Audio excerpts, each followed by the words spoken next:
2026 में ज़ेलेंस्की को पहला बहुत बड़ा झटका लग चुका है। यूक्रेन में ट्रंप और नेटो को हराने वाली सबसे बड़ी वार्निंग जारी हो गई है।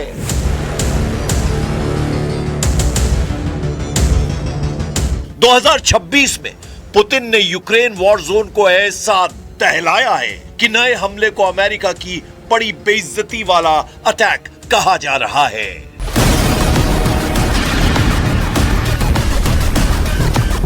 रूस ने यूक्रेन का एक और F-16 मार डाला है। यह दावा रूस की मीडिया ने किया है।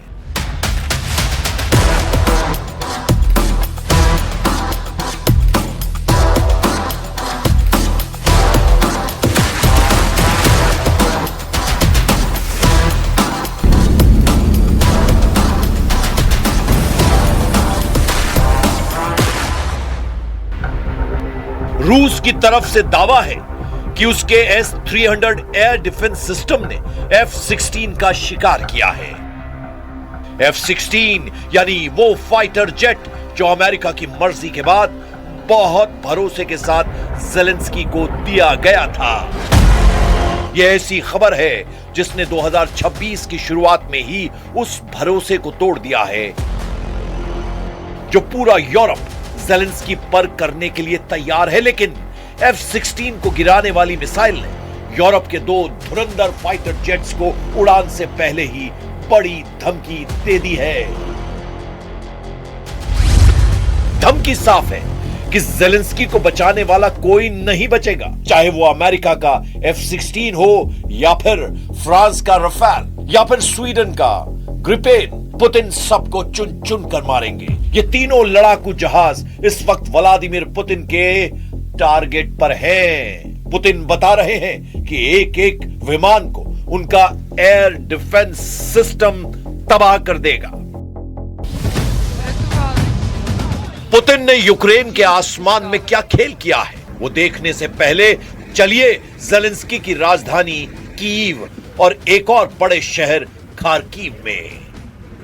यूक्रेन की राजधानी कीव और यूक्रेन के सबसे बड़े शहर खार्किव, यहां हुए पुतिन के हमलों ने ज़ेलेंस्की की सेना के धागे खोल दिए हैं। यूक्रेन को समझ ही नहीं आ रहा है कि कैसे रोकें, कैसे बचें।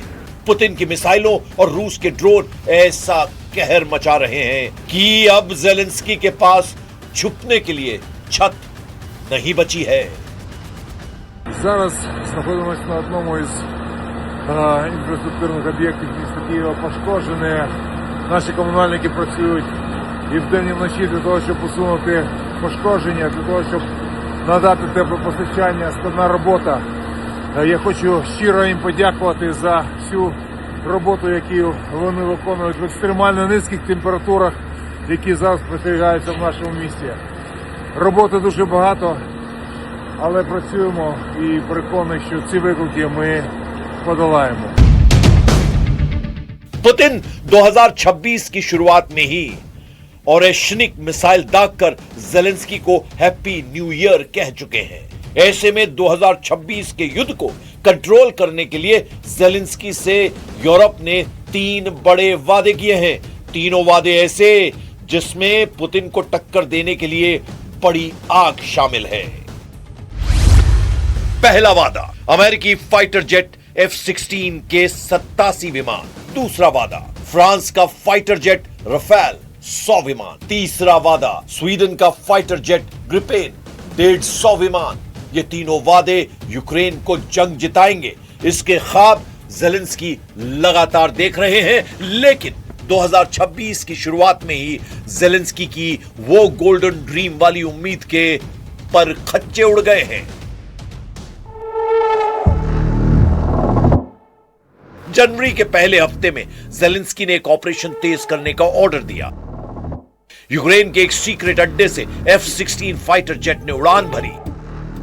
टारगेट डॉनबास में रूस का एक मिलिट्री अड्डा था। F-16 उड़ते हुए उस वॉर जोन में पहुंचा जहां रूस की फोर्स का एयर स्पेस माना जाता है। F-16 आराम से उड़ रहा था, उसे उम्मीद नहीं थी। तभी जमीन पर मौजूद रूस का S-300 air defence system active हो गया। फौरन हरकत होने लगी।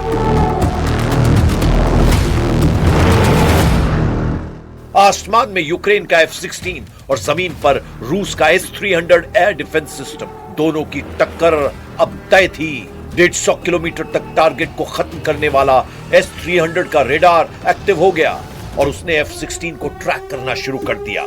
यही पुतिन की डॉनबास में बड़ी पावर मानी जाती है। ज़ेलेंस्की का उड़ता हुआ बेखबर F-16 उस वक्त बेबस हो गया जब रूस के S-300 एयर डिफेंस सिस्टम ने टारगेट लॉक कर लिया। इसके बाद फायर की गई एयर डिफेंस मिसाइल, जिसका मतलब है उड़ता हुआ जहाज अब मारा जाएगा।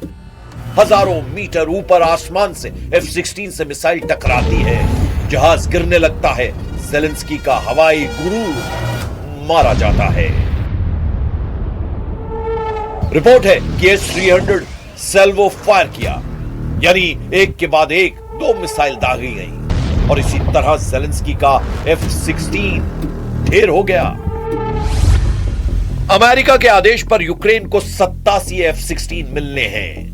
अभी उसे इसके 50% यानी सिर्फ 44 विमान मिले हैं और एक साल के अंदर ही पुतिन ने ज़ेलेंस्की के 4 F-16 आसमान में ही मार डाले हैं, यानी यूक्रेन के 10% F-16 खत्म किए जा चुके हैं। लेकिन ज़ेलेंस्की 2026 में युद्ध को और खतरनाक बनाना चाहते हैं। वो पुतिन को पीठ नहीं दिखाना चाहते। यूक्रेन की सेना का दावा है कि 4 साल के युद्ध में रूस को बहुत बड़ा नुकसान उठाना पड़ा है। यूक्रेन ने रूस के 12,20,000 से ज्यादा सैनिकों को मार गिराया है। ऐसे दावों में हवा बहुत ज्यादा है, लेकिन ज़ेलेंस्की के पास यही आंकड़े हैं जो पुतिन को डराने के लिए फोड़े जाते हैं। ज़ेलेंस्की के पास अमेरिका या NATO की मदद के अलावा कोई जरिया भी नहीं बचा है।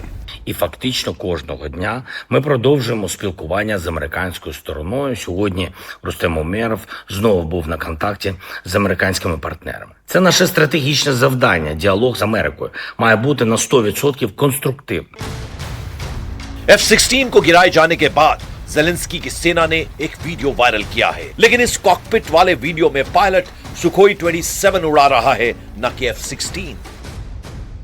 एक तरह से ज़ेलेंस्की के तेवर बता रहे हैं कि उन्होंने 2026 युद्ध लड़ने की तैयारी कर ली है,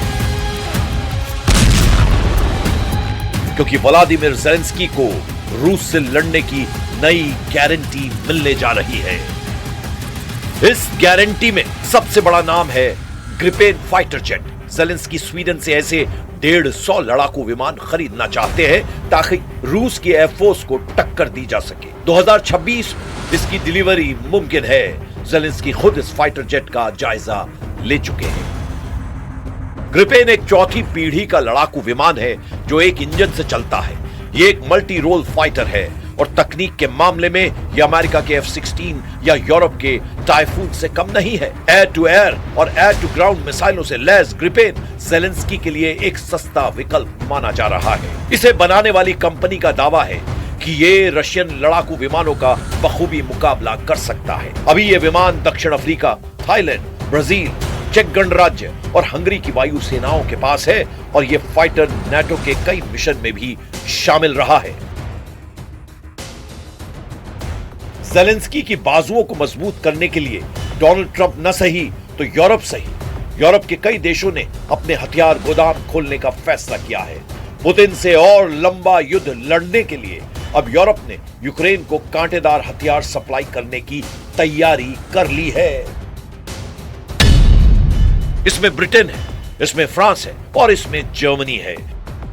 ये तीनों देश कह रहे हैं कि हमें किसी भी इमरजेंसी के लिए तैयार रहना होगा। इनमें भी केयर स्टार्मर और इमैनुअल मैक्रोन सबसे ज्यादा सक्रिय हैं, जबकि जर्मनी ने कहा है कि वो यूक्रेन में सेना नहीं भेजेगा। इटली की प्रधानमंत्री जॉर्जिया मेलोनी ने भी साफ कहा है कि वो यूक्रेन में फौज नहीं भेजेंगी। हालांकि वो यूक्रेन के बाहर ज़ेलेंस्की की फौज को ट्रेनिंग देने के लिए तैयार है। इससे पहले ज़ेलेंस्की फ्रांस को मिराज फाइटर जेट के लिए शुक्रिया अदा कर चुके हैं। दरअसल ये वो फाइटर जेट है जिन्होंने खत्म हो चुकी यूक्रेन की वायुसेना में नई जान फूंकी है और अब ये विमान लॉन्ग रेंज वाले बम और मिसाइलों से रूस की सेना पर लगातार हमले कर रहे हैं।